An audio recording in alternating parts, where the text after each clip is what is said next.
Well, good morning, everyone. Welcome to our Wednesday edition of Morning Motivator. Janet Legere here. My honor and privilege to be here with you each day, Tuesday to Friday. How are we all doing? Are you having a phenomenal weekend? Hello, Fran.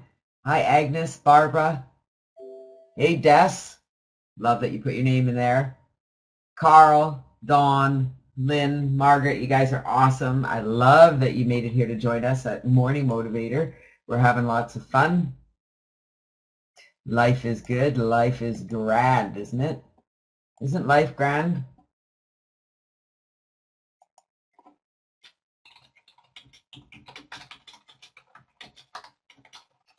Alrighty.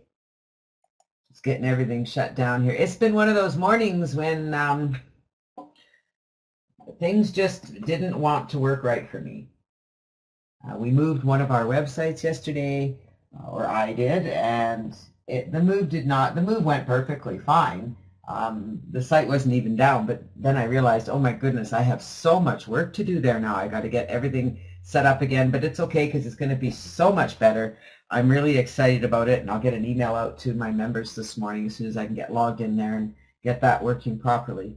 It's a wacky Wednesday, all right. It really and truly is. I'm just looking at things going, oh, forgot about that. Oops. But it's okay. I'm feeling really good about it because I know it's going to make things better, and that's what it's all about, improving everything, right? Today we get to hang out with our grandson, Bennett. He comes and hangs out for the day today, so that's going to be fun. Although it also means I won't be at my computer as much, but that's okay too because spending time with little Bennett is always a pleasure. Sure, Deborah, we'd love to hear from you. Just make sure you click on the settings at the top right of the room and to make sure that your audio and such is working, okay? So if we have time at the end of the call, we'll do that. We have, for our guests that are here today and those that are new, we've been reading Ask and It Is Given, Learning to Manifest Your Desires by Esther and Jerry Hicks. This is our third reading of this book. We are on chapter 12. Yesterday was a big chapter. With practice, you will become a joyous, deliberate creator. It was so powerful.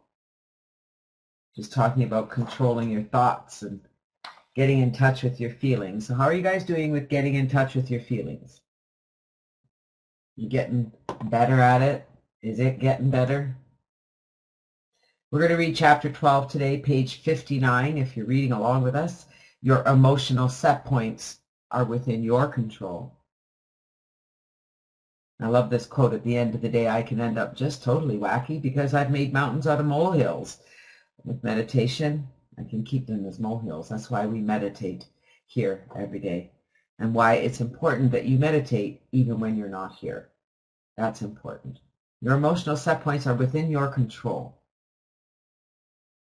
I'll do my best to get through this chapter today. If we don't finish it before meditation time, we'll finish it up after the meditation. And hopefully we'll have time for Deborah to come up and give her testimonial. We'd love to hear from you, Deborah. Your emotional set points are within your control. Most people do not believe they have control over what they believe. Do you guys believe that you have control over what you believe? What an odd statement. We're all of the same mind that you believe you have control, right? But many people do not. They observe things happening around them and evaluate them, but they usually feel that they have no control whatsoever about the belief that is formulating within them. They spend their lives sorting events into categories of good or bad, wanted or unwanted, right or wrong. But barely do they understand that they have the ability to control their personal relationships with these events.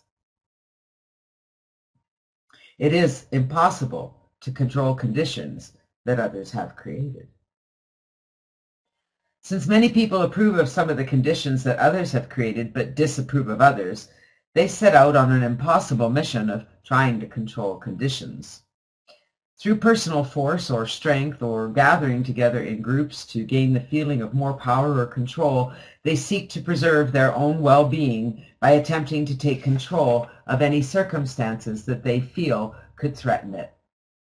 But in this attraction-based universe, where there is no such thing as exclusion, the harder they push against unwanted things, the more they achieve vibrational alignment with unwanted things. And in doing so, the more they invite unwanted things into their own experience. And as more unwanted things now manifest in their experience, they shore up their own belief. They prove it to themselves that they were right all along about how bad and invasive that unwanted thing was to begin with. In other words, the more you defend your own beliefs, the more the law of attraction helps you out with them. Well, you know, the truth of the matter is, Carl, nobody can control anybody. So if you've been controlled all your life, it's because you allowed that, right? You get that now, right? Now you're owning your life. I love that. It says, I was controlled my entire life, and now I'm owning my life. Doesn't that feel good? And my mind. I own my mind. I own my thoughts. I don't need to think that way. I don't need to think that way about that person. I don't need to think that way about that thing or that circumstance. You have a choice, right? We always have a choice. But whose truth is the truth? Whose truth is the true truth? There's a tongue twister.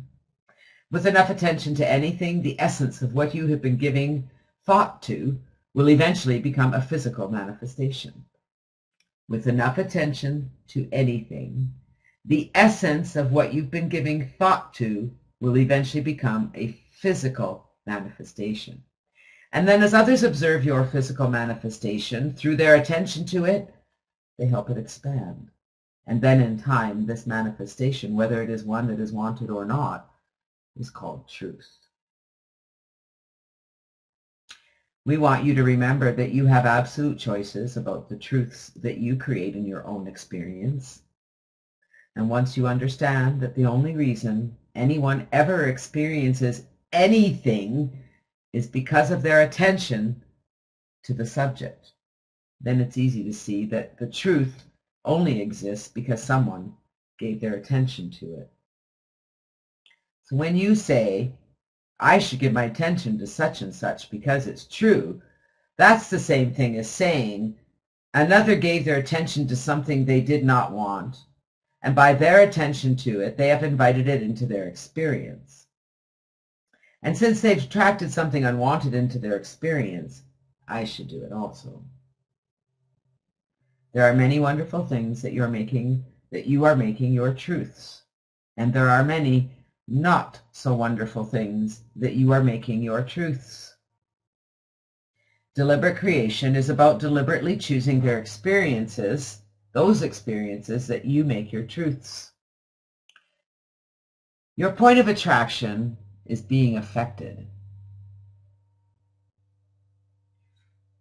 When your activated thoughts are general and not focused, those early vibrations are still very small and do not yet have much attention or attraction power or pulling power, so to speak. And so in these early stages, you would not likely see any manifested evidence of your attention to the subject. But even though you do not see the evidence, the attraction of other thoughts that are vibrational match to these is occurring. In other words, the thought is becoming stronger. Its pulling power is getting stronger. And other similar thought vibrations are joining it. And as the thought gains momentum, you now begin to get an emotional reading on how well this growing thought vibration is matching the energy of your source. If it matches who you are, your good feeling emotions indicate that. If it does not match who you are, your bad feeling emotions indicate that. Do you get that, guys? If it matches who you are, your good feeling emotions indicate it. And if not, your bad feeling emotions indicate. You got to get in touch with how you feel. And if you're not feeling good, then we need to change our thoughts. So here's an example. When you were little, your grandmother may have said to you, "You are such a wonderful child. I love you so very much. You will have a fulfilling and happy life. You have so many talents, and the world will benefit by your presence." These words felt good because they were a vibrational match to what was at the very core of you. But when someone says to you, "You are bad. You should be ashamed of yourself.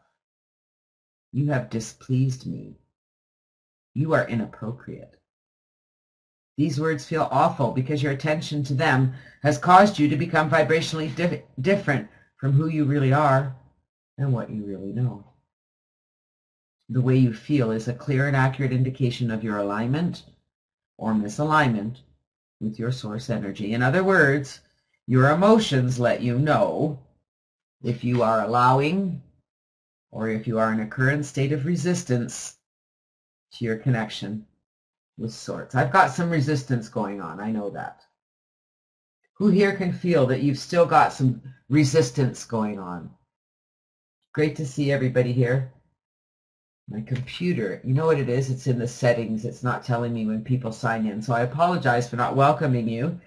They've rebooted the rooms and I've got to go change all my settings. Gotta love technology. Moods as indicators of your emotional set points. Before I read this, are you guys starting to get the feel of this? Are you starting to understand the idea that if you're feeling good, you're on the right path?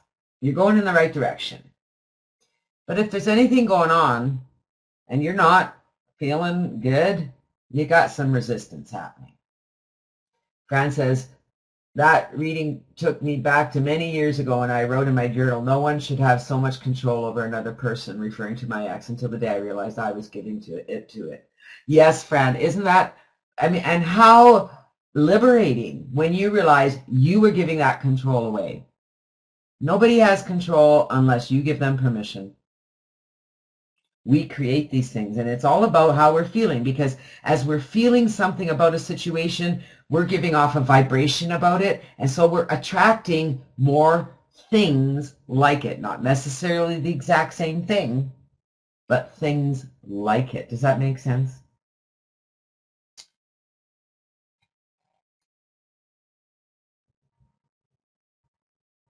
All right, let's continue on.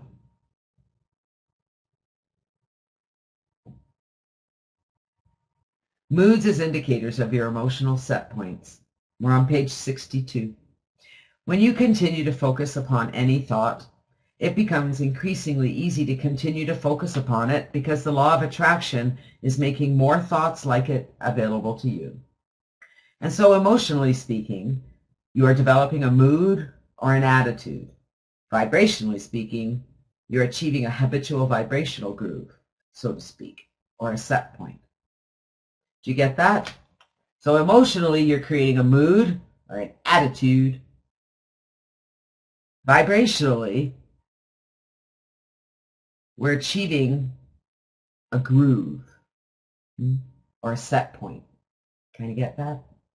Your mood is showing you a good representation of what you are inviting into your experience. Your mood or your general feeling about something is a clear indication of your practiced vibration. In other words, whenever any subject is activated within you through your exposure to your environment, your vibration jumps immediately to your most practiced vibrational place or set point. Get that? Your most practiced. So if your vibrational set point isn't really at the best it should be right now or could be right now, it just takes more practice, right? We're doing good on our reading today. For example, let us say that when you were a child, your parents experienced severe financial difficulty, and so the lack of money and the inability to purchase desired things was often discussed in your home, with the accompanying emotions of worry and fear. Often in response to your request for something, you were told that money doesn't grow on trees, and that just because you want it doesn't mean you'll get it, and that you, like everyone else in this family, should learn to do without it. Sorry, I lost my place. You and everyone else in this family should just learn to do without it. That's just the way it is. Because of years of exposure to these thoughts of lack, your habit of thought around the subject of money, your emotional set point, became one of low expectation of financial success. And so whenever you thought about money or abundance, your mood or attitude would immediately shift to disappointment, worry, and anger. Is this all starting to make a little more sense? Are you starting to grasp the concept between, I mean, let's face it, most of us are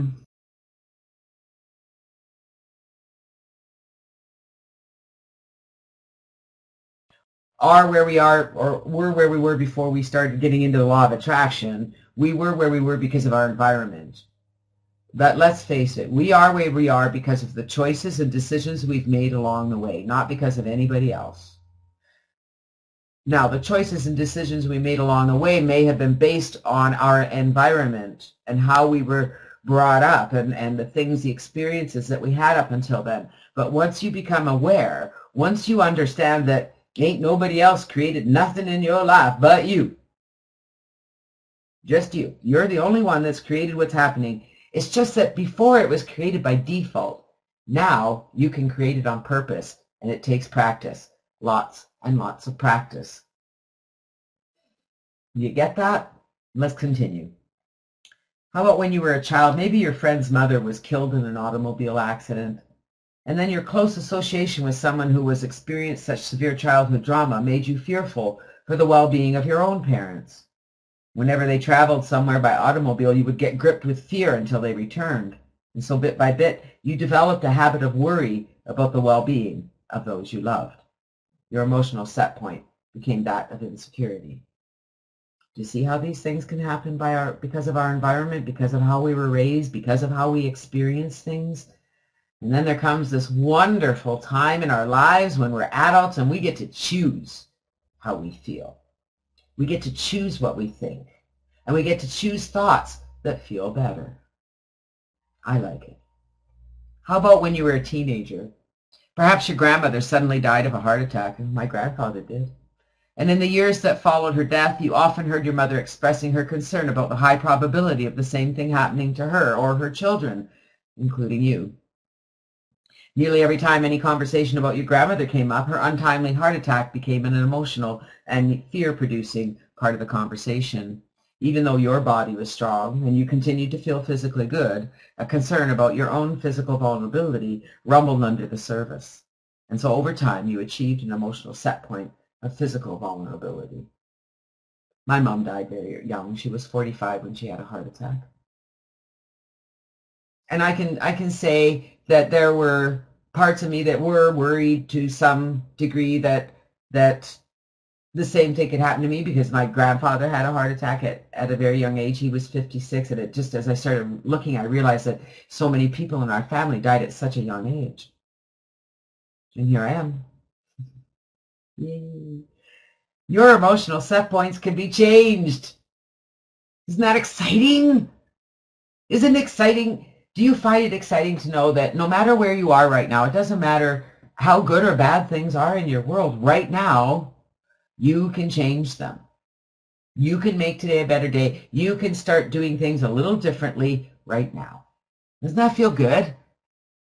Just curious, does that feel good to you guys to know that it doesn't matter where I am right now? It doesn't matter how much debt I have. It doesn't matter how little money I have. It doesn't matter if my family is driving me nuts. I can change everything right now, starting with me. Your emotional set points can be changed. In the same way that your emotional set points can change from feeling basically good or secure to feeling bad or insecure, your set points can be changed from not feeling good to feeling good. For your set points are achieved simply by attention to a subject and through your practiced thought. Sounds pretty simple, doesn't it? All you got to do is change what you think about, change the story you're telling. If you're telling people about how bad something is, and you don't have a solution for how bad something is, you better be looking for a solution. Because simply talking about how bad something is simply causes you to remember that feeling and that vibration. And so you're sending out this vibration of how bad something is, and the universe is responding by bringing you more bad things. And so we have to focus on things that feel good. Most people do not deliberately offer thought.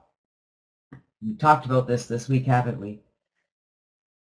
But instead, they let their thoughts gravitate to whatever is happening around them. Something happens, they observe it. They have an emotional feeling response to what they are observing. And since they usually feel powerless in controlling what they're observing, they conclude that they have no control over their emotional response to what they are observing. We want you to understand that you do have absolute control over the set points that you achieve. And we want you to understand the extreme value in deliberately achieving your own set points. Because once you expect something, it will come. The details of it may play out differently, but the vibrational essence will always be an exact match. Tomorrow we're going to read, Allow Your Feelings to Be Your Guide. How many of you are really starting to understand a bit more about your feelings, and that how you're feeling about something, about a subject, about anything, really is an indicator of what you're attracting in your life? And if you're angry, if you're having an angry, heated conversation about the government, and you're getting like right into it, and like you're just really getting pissed off because the government's doing all this stuff out there. Darn government. Number one, you can't change what some other people are doing. You need to make the changes here. You need to start looking at what's going right, not what's going wrong. And I don't know how to get that across to so many people in the world, but I'm going to keep saying my message until it gets there. Because until we start talking about different things, we're going to keep feeling those same feelings. And it's those feelings that are keeping us stuck where we're stuck. See, Claudia says, I still keep blaming others. And I have to say, that's one thing I can absolutely say with 100%, I don't blame anyone. Ever. I recognize that I've attracted all this into me, and I might get upset with others. I might get angry. I do. That's habit. And I recognize it's habit, and I change it. Because I know. And once you know something, you can't unknow it. How do you guys feel about that? Do you really understand?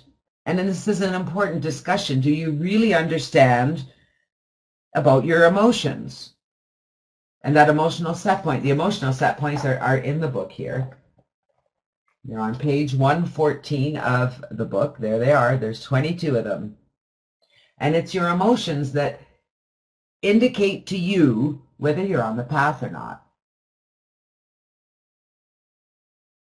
And if, and some people say, well, I never asked for that in my life. And I'm thinking, no, you didn't specifically ask for that event or that catastrophe or that anything to happen in your life, but you've been focused on things that aren't necessarily what you want.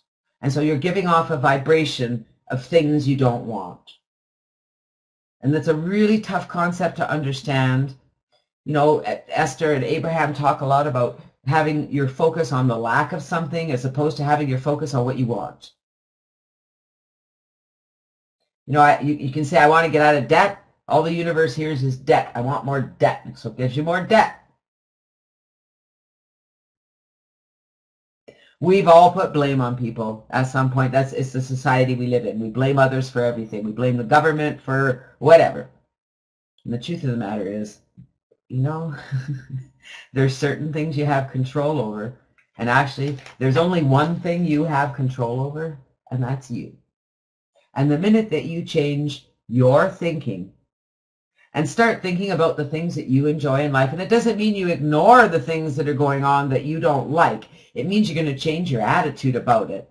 It means you're going to stop looking at it from a blaming aspect. You're going to stop looking at it from a woe is me aspect. Then maybe you need to recognize you're doing that in the first place. Does anyone here want to put up their hand that maybe you're not there now, but you have been in that woe is me attitude? Where you are blaming, either blaming or a woe is me attitude. Look at what's happened to me again. I didn't ask for any of this crap. But I know you're here because you recognize that there's some there's some truth to that law of attraction stuff. There's some truth to this stuff we're talking about there. There's something to this thinking thing. I don't really get it, but I guess I get it. And for me, sometimes I don't understand why we challenge change. Why we challenge change. We recognize that what we have in our lives is not what we want.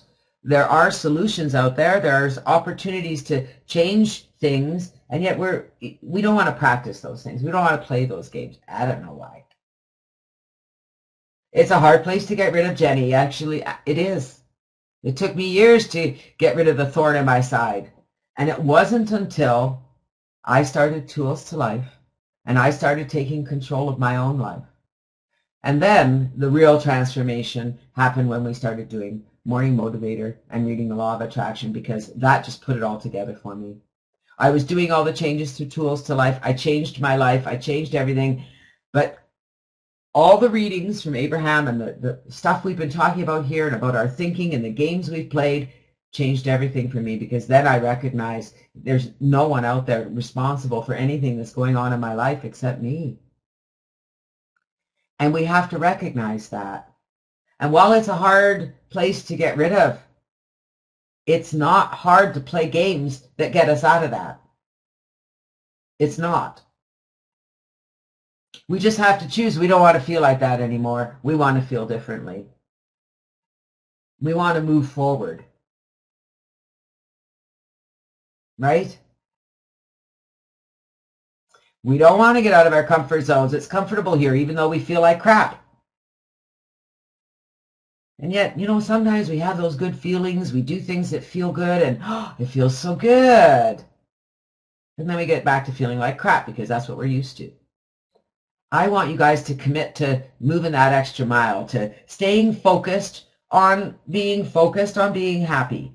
Getting stuck on being happy. Don't do anything until you get into that happy place. If there's places you need to go that you don't want to go to, things you need to do you don't want to do, take a moment, do some meditation, get into your happy place, and move forward. Can't stay stuck and unhappy.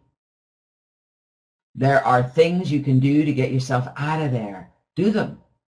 Little games. We'll get to the games in Ask and It Is Given. It's in the second half of the book. If you have the book, get out the games. It is time to meditate. I came in here this morning and all my videos were gone, all my YouTube videos, because they updated the room, but I'm happy to let you know I have all 7 of them back up there already. So just from the time we came in, I found them all. Hopefully they work. So we have our 4 Abraham meditations and 3 with Lori Granger. Any preference from anyone today? Our 4 Abraham ones are general, physical, relationships, and money. And then we have 3 with Lori Granger, let go, be present, and sitting with breath. That's right, Lynn. There's too many good things happening around us if we just open our eyes and look. There's so much beauty around us. We have our little apple tree out back. I'm almost afraid to go look at it. It got quite windy last night, and she had over 30 apples on her. Now she's got 7, but they're getting big. Okay, we got relationships and money. All right, guys, come on. Who else? Lori. Jenny wants Lori. Well, this is quite a mixed array. But you know what? Jenny hasn't been here in a long time. Would you guys be okay listening to some Lori Granger to let go? Looks like Barbara would like that one too. I think that letting go might be a good one for today. But what I want you to focus on, guys, I want you to focus on letting go of all those anxiety feelings that you have, all those negative feelings that you have. And I want you to focus on the amazingness that's in you, because you all have it. You all have the ability to feel amazing. Yes? Put up your hand before we get started. You have all felt amazing at one time or another, where you've giggled, you've laughed, or you've been in love, you've smiled, you've had a good time at some point in your life. Yes? Yes? That's what we're working to get back to, okay? So let's let go and let's have fun. Let's meet back here in 15 minutes. Now for this meditation, just sit back, close your eyes is best if you can, get comfortable, and just listen to Lori. Let your breathing go in and out. Centering ourselves in our posture of stillness and adjusting our spine to be upright and dignified. Letting the eyelids slowly come down and entering the sweet darkness of our comfortable internal space. We will be allowing a number of belly breaths to help us drop into a deep meditative state where we can let go of what may be keeping us stuck in our lives. And so, with feet planted on the ground and the body stable and settled in silence, place your right hand on the belly and breathe in slowly, allowing the belly to inflate on the in-breath and deflate on the out-breath. Breathe so that the hand rises as the belly rises and falls as the breath leaves the body.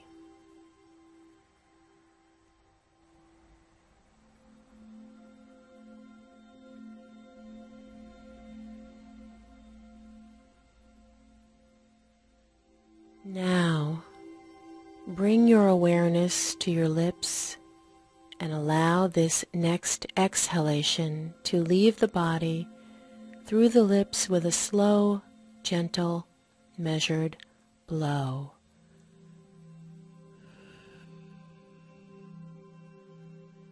Coming all the way down to the bottom of the breath. And just try this a few times. Breathe in, belly expanding on the in-breath. Breathe out with a gentle, slow blow.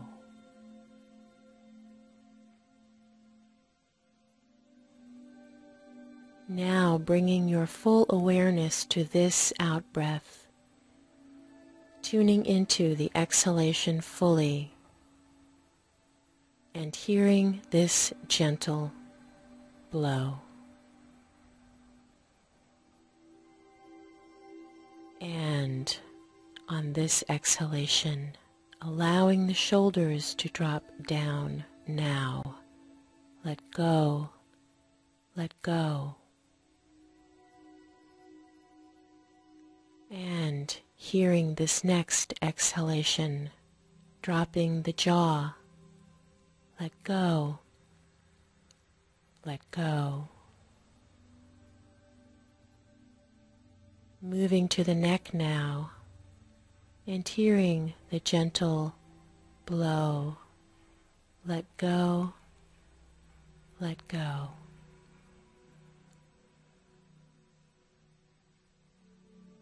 Moving down to the chest, blow. Let go, let go. And to the belly, let go, let go. And to the lower body, let go, let go. And now, exhaling out from the feet into the ground, imagining with this next exhalation that your feet are growing roots into the ground, into this very spot on the earth that you fully inhabit with your presence right here and now.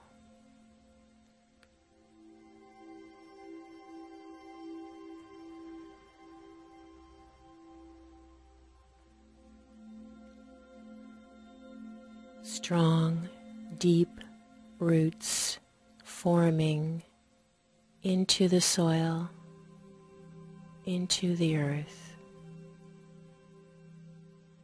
and ground down through your core into this place, this moment, this space, feeling your solid essence.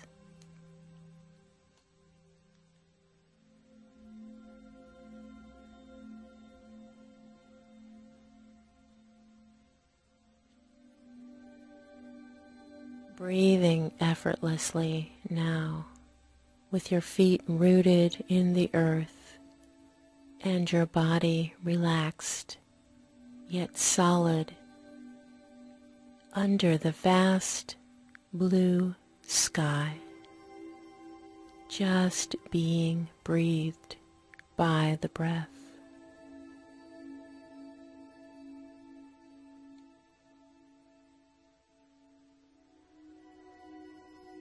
The breath is effortless.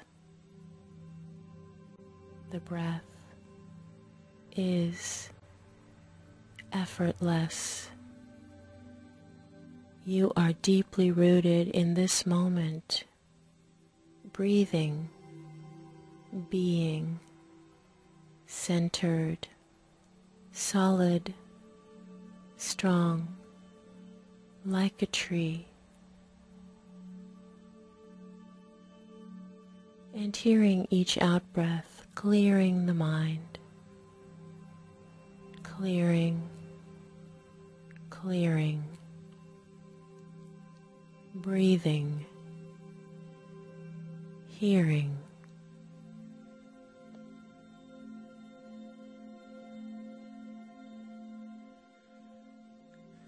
Now, silently watching whatever arises in your mind.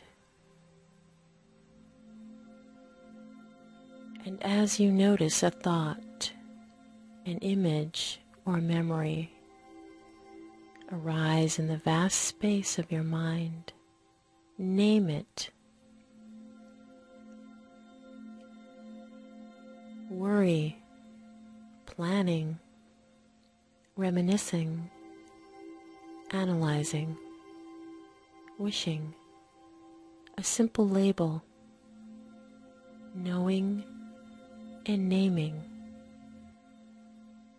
and then allow this thought, image, or memory to just float like a helium balloon into the heavens and watch it rise up and away into the sky.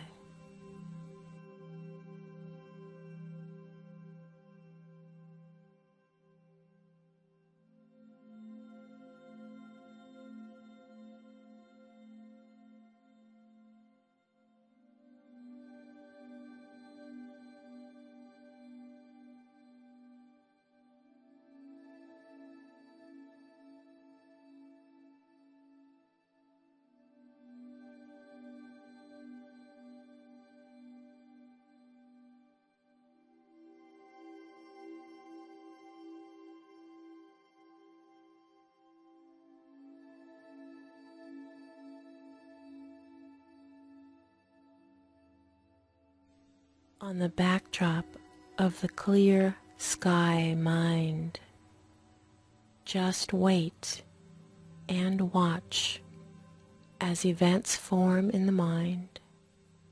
Name them and let them drift into the sky.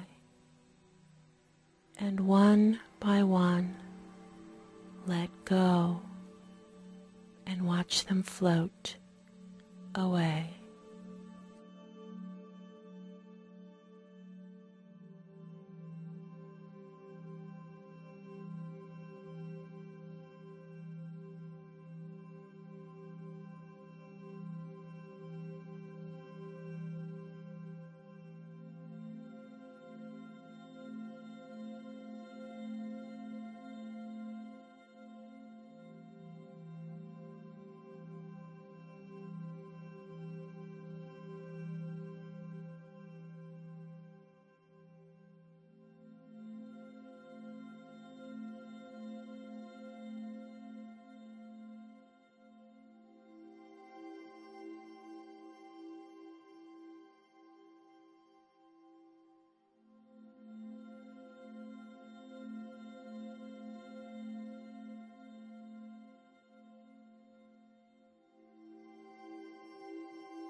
Notice which of them you hold on to longer.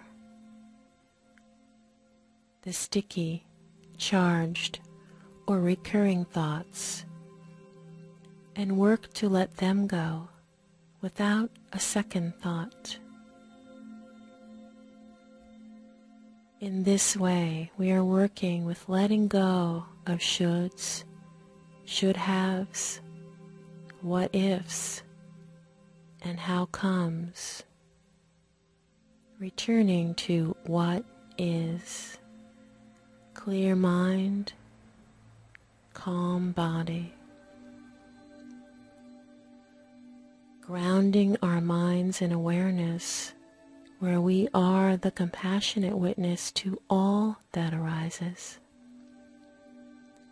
where we hold all the strings in our hands, all the strands, and we let them go one by one, returning again and again to the rooted ground of awareness in the mind and compassion in the heart.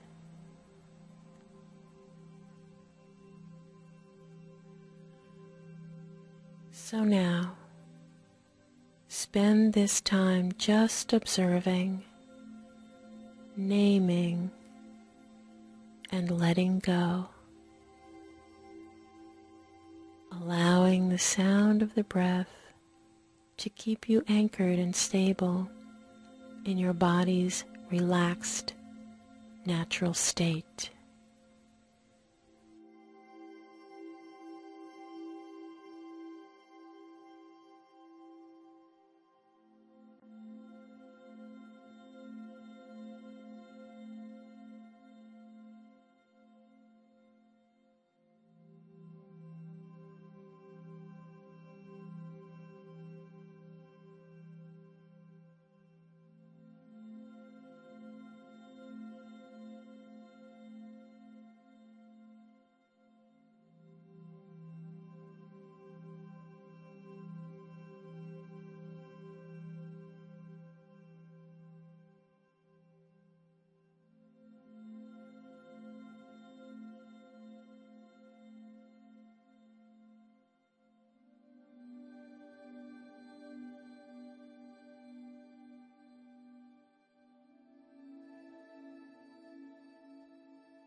In a few moments, the bell will sound to end this practice of letting go, and let go into this next moment of your life.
So how was that?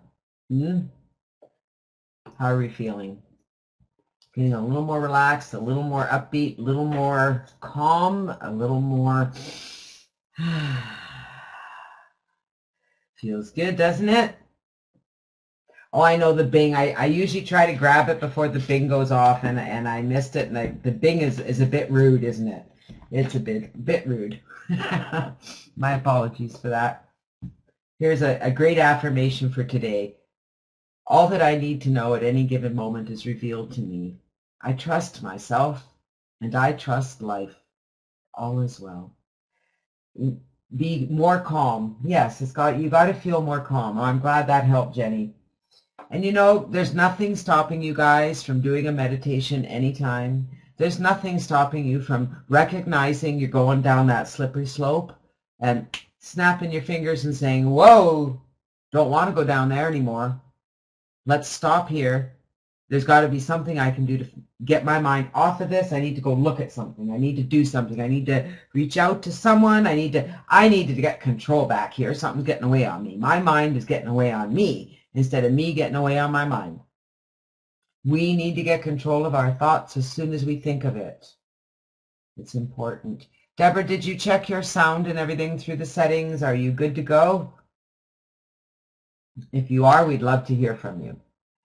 Excellent. Well, Deborah has a testimonial, wants to share her experience that she's been having here at Morning Motivator. Deborah, looking forward to hearing from you. Over to you, my friend.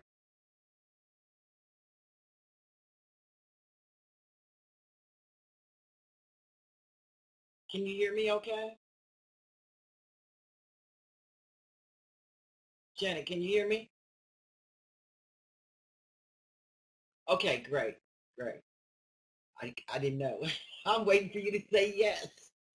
Oh, Janet. Thank you, thank you, thank you. I really want to just acknowledge you as a person that has helped me tremendously. When I came, and I've known you some years.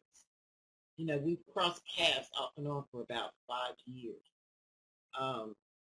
You know, and I started out following you in the beginning, and you know how those shiny objects distract you and things like that. Well, I got out there on my own and did some things, but I hit a bottom. A deep bottom, to where I was diagnosed clinically depressed, I was suicidal, I was in full body pain, my health was going bad. And I don't know why, but the Lord put you on my mind, because I wasn't willing to give up. I just asked him, oh, you can't hear?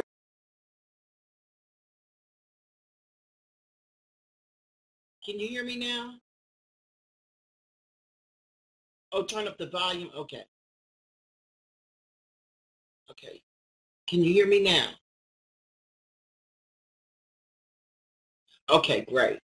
Sorry about that. I don't know how much of that y'all heard, but what I was acknowledging was how wonderful of a person you are, that you've been in my life.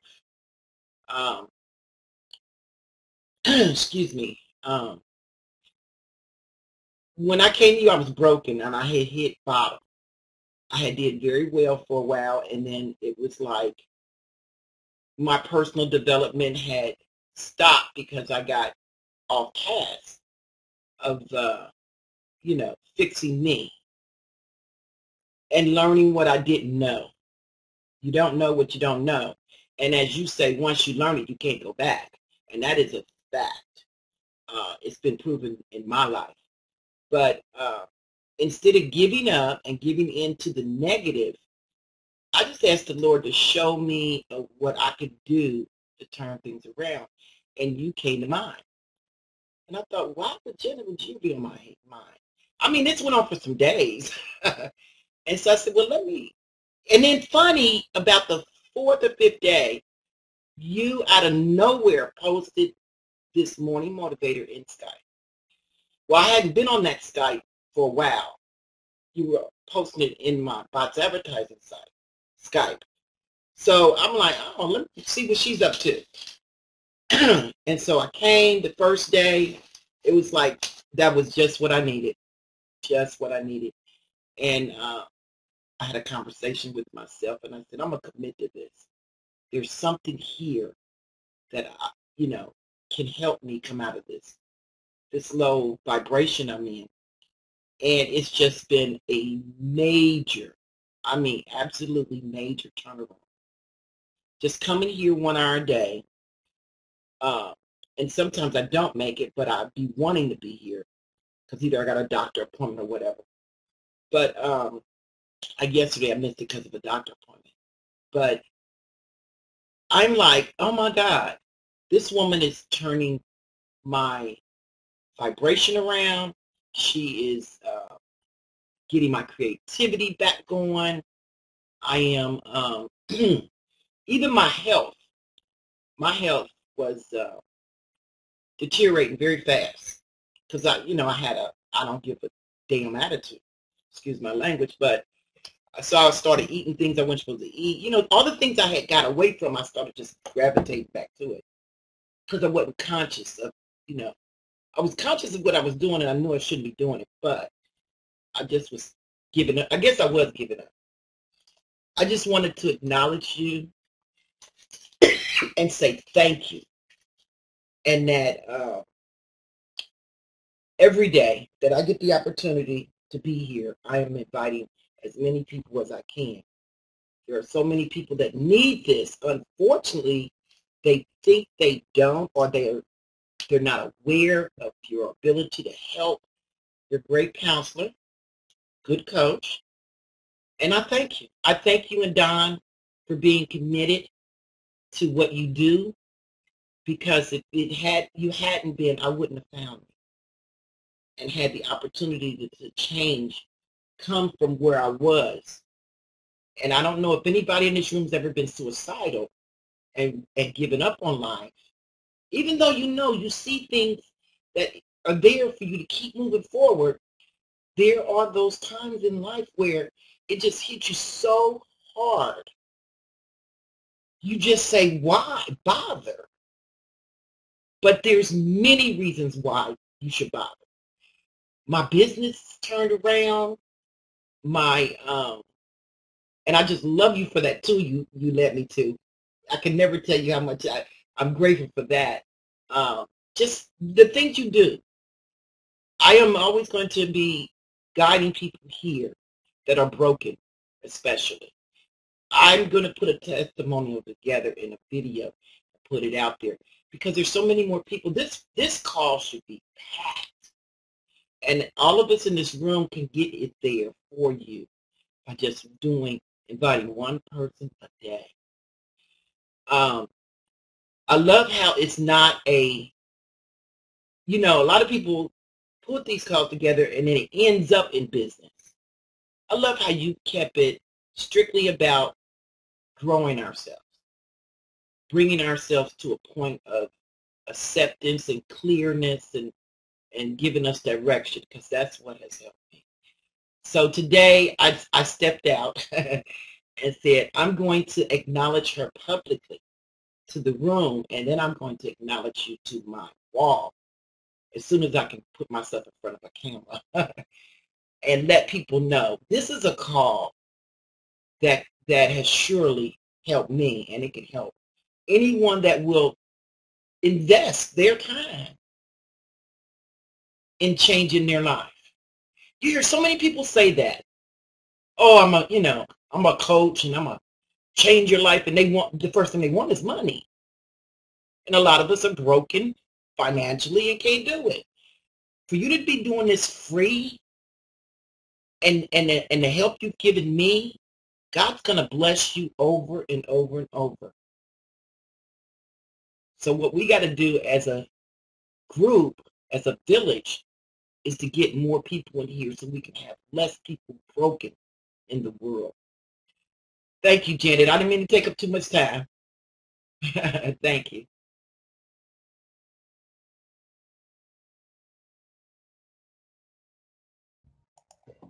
Well, I'm kind of tongue-tied there, Deborah. I'm feeling quite emotional. That was thank you. You made my day. I'm here for one reason and one reason only, and that is to serve all of you, to share this message, to help you understand the message so that you can find this happiness in your life, because I know that doing these things helps me, and I can only know that it can help you too. So thank you, Deborah, from the bottom of my heart. Can't wait to see your testimonial on your website. I appreciate you more than I can say. It's why I'm here. And Morning Motivator's been here for 3.5 years now. I can't believe that. It'll be 4 years in January. Unbelievable. And like I say to everyone here, I do this very selfishly. It's changed my life. It's changed the lives of those around me, and it just makes me feel really good. So thank you. Thank you for allowing me to fulfill my obsession. And Deborah, thank you for adopting and applying the strategies we've talked about, because that's what's helped you. It wasn't, I mean, you heard the message you needed to hear here, and I'm happy to hear that you felt supported, that you feel safe here. That's what it's all about. We are here to help you. We're here to help direct you to do the things that we know can help. And I haven't found anything in this book, any of the games we've played ever, that number one didn't work, or that were hard, or they're a bit odd. Some of them are odd, but they work. We just have to do them. And it's up to us to say, you know what, I don't like the way I feel. There's nobody out there going to make me feel better. I need to do that. And that's where you need to get. That's my job. My job is to help you guys get to that place where you say, there's nobody out there going to make me feel better. I need to do that. Now, I will go to Dawn and say, Dawn, I need a distraction. You know, say, I need to feel better. And he'll say, I can't make you feel better. I said, I know, but you can distract me. So when you're feeling down, you need to get that distraction, and then you need to get to work on making yourself feel better all the time. And that's a process. Doing affirmations, looking at things that feel good, just changing your mind. Can't wait to get my book out there, Get Stuck on Happy. It's going to help all of you to really get stuck on happy, because I believe, we watched a movie last night that I hadn't seen before, Hector's Pursuit of Happiness or something, and I mean, it was the perfect, I'm going to have to watch it again, because it was the perfect outline or whatever for my book, because that's what my book is all about. Getting stuck on happy, finding happiness. What is happiness? There is a common denominator, you know. It all starts with your thoughts. You guys are awesome. Thank you for being here. Come back tomorrow. We're going to be delving more into Ask and It Is Given. Chapter 13, allow your feelings to be your guide. And allowing them, and then recognizing, hey, those are my feelings. Okay, good, bad, or indifferent, guys. They're your feelings. If they're not serving you, let's work together to change them, because you can. Regardless of what caused those feelings, regardless of the situations, the activities that happened that you feel terrible about, it can be changed simply by taking your focus away from that and looking at things that feel good. Sounds simplistic, doesn't it? But how many of you here know 100% that that's exactly all it takes? Is just to take your attention away from what's wrong and focus it on things that feel better. Hector and the Search for Happiness, that's what it was. Watch it, guys. If you get a chance, go watch it. Hector and the Search for Happiness, phenomenal movie. Remember, guys, that feeling inside of you is your control. So take control of it, okay? You can do this. Whatever got you here doesn't matter. It doesn't matter. You can make it happen. All right, I'm limited on my motivational videos here, but we'll play a little Enya as we end our day, and we'll see you guys tomorrow. Thank you for being here. Thank you for being you. You are amazing. Remember that. Love you all. See you tomorrow.